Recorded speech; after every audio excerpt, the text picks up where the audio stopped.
teman-teman semua, kembali lagi dengan saya di channel Born Weekend. Sekarang kita masuk dalam sesi sharing dengan yang Sinta. Oke teman-teman, dalam video kali ini saya ingin sharing benar-benar pengalaman nyata banget yang saya alami pada saat penerimaan SK. Jadi ada kesalahan data yang tercantum pada SK CPNS saya teman-teman. Jadi nanti bakal saya ceritain lebih lanjut dan bahas lebih lanjut gimana solusinya. Dan sekarang jangan lupa buat support selalu Born Weekend. Caranya klik like, tinggalkan komentar, serta subscribe. Jadi teman-teman, penyerahan SK CPNS saya periode 18 itu diserahkan pada Juli 2019 teman-teman. Jadi memang waktu itu kita nunggu sekitar 5 bulan dari pemberkasan. Jadi masing-masing instansi itu SK-nya itu berbeda-beda teman-teman turunnya. Jadi mungkin ada yang sebulan setelah pemberkasan, 2 bulan, 3 bulan, dan kebetulan saya dapat yang 5 bulan setelah pemberkasan.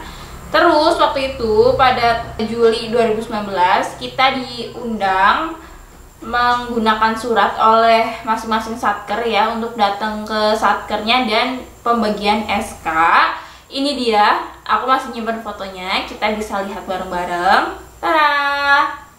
Jadi itu adalah situasi pembagian SK pada satker saya ya teman-teman. Jadi waktu itu saya masih berada di bawah Kemenristek atau Kementerian Riset Teknologi dan Pendidikan Tinggi teman-teman.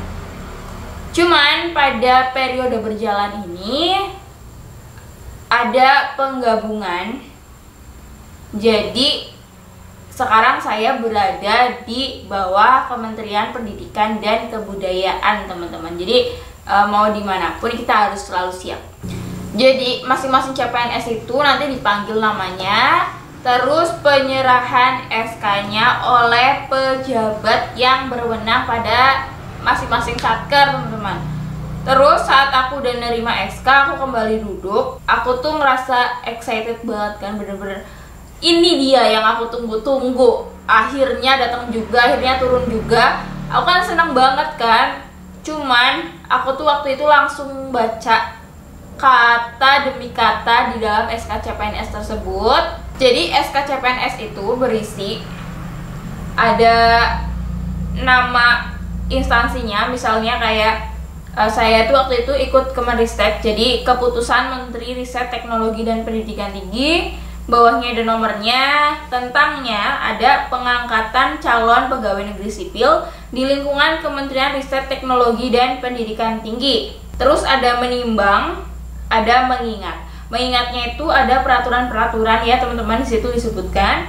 Terus ada kata memutuskan, menetapkan Keputusan Menteri Riset Teknologi dan Pendidikan Tinggi tentang pengangkatan calon pegawai negeri sipil di lingkungan Kementerian Riset Teknologi dan Pendidikan Tinggi ke-1 terhitung mulai tanggal 1 Maret 2019 mengangkat sebagai calon pegawai negeri sipil nama bla bla bla bla, NIP, tempat tanggal lahir, jenis kelamin, pendidikan, golongan ruang, masa kerja golongan, gaji pokok, jabatan, unit kerja.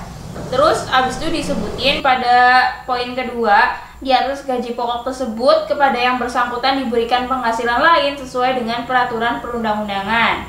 Keempat, apabila terdapat kekeliruan dalam keputusan ini akan diadakan perbaikan. Kelima, keputusan menteri ini mulai berlaku pada tanggal ditetapkan. Ditetapkan di Jakarta pada tanggal 28 Februari 2019 atas nama Menteri Riset Teknologi dan Pendidikan Tinggi Republik Indonesia, Kepala Bagian Perencanaan dan Pengembangan. Jadi teman-teman, saat aku baca data diri aku pada poin ke-1 yang tadi ada nama, NIP, tempat tanggal lahir, jenis kelamin, pendidikan, golongan ruang, masa kerja golongan, gaji pokok, jabatan, unit kerja, terdapat kesalahan data pada pendidikan saya teman-teman. Jadi teman-teman terdapat kesalahan pada pendidikan saya. Itu kan ada jenjangnya, prodinya, Terus ada tahunnya. Di situ disebutkan tahun 2018, teman-teman. Saya lulus pada 2018. Kan saya kaget ya, teman-teman. Padahal saya lulusnya itu tahun 2017. Jadi berbeda setahun. Terus habis itu kita bisa baca pada poin yang keempat, apabila terdapat kekeliruan dalam keputusan ini akan diadakan perbaikan. Dengan kita membaca seperti itu, otomatis kan aku langsung kepikiran kalau aku harus ngomong ke bagian SDM atau bagian kepegawaian pada instansi aku. Terus aku langsung menuju ke bagian SDM atau kepegawaian dalam satker saya. Pertama tuh ngomongnya gini, teman-teman. Permisi Bu, mohon maaf, saya mau bertanya. Di dalam SKCPNS saya terdapat kekeliruan data, Bu. Saya lulus pada tahun 2017, tapi yang tertera pada SKCPNS saya itu tahun 2018 gitu. Terus dengan diterangkan seperti itu, bagian SDM atau kepegawaiannya udah langsung mengerti kalau misalnya itu harus diperbaiki, teman-teman. Saat saya udah menerangkan ke bagian SDM dengan cara seperti itu, mereka memahaminya dan segera menarik SK yang baru saja saya terima, ditarik lagi, dan itu akan diusulkan untuk perbaikan datanya, teman-teman. Jadi gimana sih, kita kan baru megang cuma beberapa menit dan itu harus ditarik lagi pada hari itu juga. Itu pastinya. Jadi pada saat itu SK-nya itu langsung ditarik lagi. Jadi lumayan sedih sih, kita kan hari itu baru megang tapi udah langsung ditarik lagi dan diusulkan perbaikan datanya.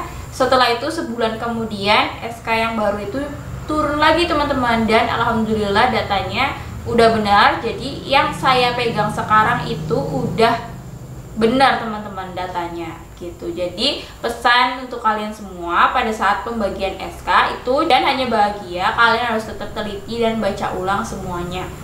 Sekian dulu, semoga bisa bermanfaat untuk kalian semua. Jangan lupa buat support selalu Bonificans. Caranya klik like, tinggalkan komentar, serta subscribe.